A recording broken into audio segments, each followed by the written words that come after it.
Nā, no te ata tonu nei iti matai te whakataetai waka ama o te motu mā ngā kura tuarua ki te roto o Tikitapu i Rotorua. I te rā nei i whakahaere hia ngā tau whāinga tuatahi mō ngā kaihoi takau mārua me ngā kaihoi takitahi.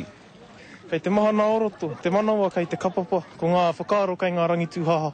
Tino pai, engari me haere tonu te kaha, kia kaue taka, ahongingi haere ana te tirana.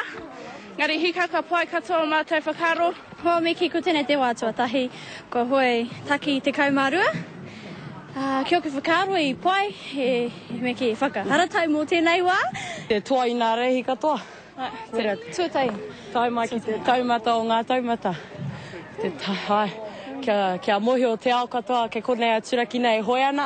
Tūmeke. I tēnei tau, ko tahi mano e 500 ngā kaihoi no ngā kura tuarua e whātakau mā iwa o te motu whānui, ko tai ake ki te whakataetai. Nā, hei te rā mere, mutu ai.